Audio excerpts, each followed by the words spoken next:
ಹೆಂಗ ಯಾರು ಇಲ್ಲ ಇಷ್ಟು ದಿವಸದಿಂದ ಕಾದೋದಕ್ಕೂ ಒಳ್ಳೆ ಟೈಮು. ಹೆಂಗ ಕವಲಿ ದಾಟಕ್ಕೊಂದು ಸ್ಲಾಬೇಕು ಮಡಿಕೊಬಿಡಮ್ಮ. ಏನಪ್ಪ ಈ ಪಾಟಿ ತೂಕದಲ್ಲಪ್ಪ. ಯಾರಪ್ಪ ಎತ್ತವರು? ಇರೋ ಎತ್ಕೊಡ್ತೀನಿ, ನಾನು ಎತ್ಕೊಡ್ತೀನಿ. ಜಾಗ ತಗೋಬೇಡ, ಇರೋ ಎತ್ಕೊಡ್ತೀನಿ. ಅಣ್ಣ ನೀನೇನಣ್ಣ ಇಲ್ಲಿ? ಅಲ್ಲ ಕಣ, ಜಾಗ ಸೇಫ್ಟಿ ಆಗಿರ್ಲಿ ಅಂತ ನಾವು ಕಾಂಪೌಂಡ್ ಹಾಕ್ತಾ ಇದ್ರೆ ನೀನು ಕಾಂಪೌಂಡ್ ಹಾಕೋ ಸ್ಲ್ಯಾಬ್ನ ಹೊತ್ಕೊಂಡು ಹೋಗ್ತಾ ಇದೆಯಲ್ಲ ನೀನು. ಬರ ಇಲ್ಲ. ಇವರೆಲ್ಲಾರು ನೋಡ್ತಾ ಇರೋ ಒಬ್ಬೊಬ್ರು ದಂಡುಪಳ್ಳಿ ಗ್ಯಾಂಗ್ ಇದ್ದಂಗ ಅವ್ರೆ. ಇವರೆಲ್ಲ ನನ್ನ ಹುಡುಗನ ಮೊದ್ಲು ಏನಾರು ಒಂದು ಪ್ಲಾನ್ ಮಾಡ್ಬೇಕು.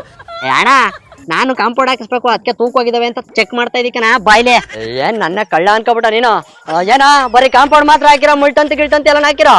ಕಾಂಪೌಂಡು ಹಾಕ್ತಿವಿ, ಮೆಸ್ಸು ಹಾಕ್ತಿವಿ, ಮುಳ್ತಂತಿನೂ ಹಾಕ್ತಿವಿ, ಫ್ರಂಟ್ ಗೇಟ್ ಕೂಡ ಹಾಕ್ತಿವಿ. ನಿನ್ಗೆಲ್ಲಪ್ಪ ಹಾಕ್ಬೇಕು?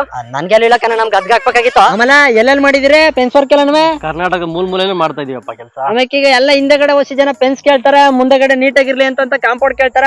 ಇಲ್ಲ ವಾಕ್ ಪೆನ್ಸೇ ಬೇಕು ಅಂತಾರ, ಇಲ್ಲ ಪೂರ್ತಿ ಕಾಂಪೌಂಡ್ ಬೇಕು ಅಂತಾರ. ಎಲ್ಲಾನು ಮಾಡ್ಕೊಟ್ಟಿರಾ? ಎಲ್ಲ ಮಾಡ್ಕೊಡ್ತೀವಿ. ವಿಡಿಯೋದಲ್ಲೆಲ್ಲ 500 ಜನ ಅವ್ರೆ, ನಮ್ತ 300 ಜನ ಅವ್ರೆ, ಮಾಡಿಸ್ಕೊಡ್ತೀವಿ ಹಂಗೆ ಹಿಂಗೆ ಅಂತಾರಲ್ಲ. ಹೆಂಗೆ 100 ಎಕರೆನು ಆಲ್ಮರ ಆಯ್ತಣ್ಣ. ಅದ್ರಲ್ಲಿ 10 ಅಡಿ ಗಂಧದ ಮರ ತಾನೇ ಬೆಲೆ ಇರೋದು. Super super. ಒಂದ್ ತೋಟ ತಗೊಂಡ್ಮೇಲೆ ನಿಮ್ಮ ಏನ್ ಗೇಟ್ ಇಂದ ಸ್ಟಾರ್ಟ್ ಆಗುತ್ತೆ ವರ್ಕ್, ಅಲ್ಲಿಂದ ಸ್ಟಾರ್ಟ್ ಆದ್ಮೇಲೆ ಫೆನ್ಸಿಂಗ್ ಆಗ್ಲಿ, ಕಾಂಪೌಂಡ್ ಆಗ್ಲಿ, ಮೆಸ್ ಆಗ್ಲಿ, ಫುಲ್ ಮೆಸ್ ಮೇಲೆ ಫುಲ್ ಗ್ರೀನ್ ನೆಟ್ ಆಗ್ಲಿ, ಅದನ್ನು ಕೂಡ ಎಲ್ಸ್ಕೊಡ್ತೀರಣ್ಣ. ಯಾಕಂದ್ರೆ ವರ್ಕ್ ಏನಿದ್ರು ಕ್ವಾಲಿಟಿ ಕೆಲಸ ಮಾಡ್ಕೊಡ್ತೀವಿ. ಹೌದು, ಕೆಲಸ ನೋಡ್ಕೊಂಡು ನೀವು ದುಡ್ಡು ಕೊಡ್ರಿ ಅಷ್ಟೇ. ಈಗ ನೋಡ್ರಪ್ಪ, ಯಾರ್ಯಾರು ಬೇಕೋ ಇಲ್ಲಿ ಸ್ಕ್ರೀನ್ ಮೇಲೆ ಕಾಂಟ್ಯಾಕ್ಟ್ ನಂಬರ್ ಹಾಕೊಟ್ಟಿನಿ, ಕಾಂಟ್ಯಾಕ್ಟ್ ಮಾಡ್ಕೊಂಡು ಮಾಡಿಸ್ಕೊಳ್ಳಿ. ಪೀಸ್ ಕವಲಿ ದಾಟಕ್ಕೆ ಇದ್ಬೇಕು ಕೊಡು ಸ್ಲ್ಯಾಬು.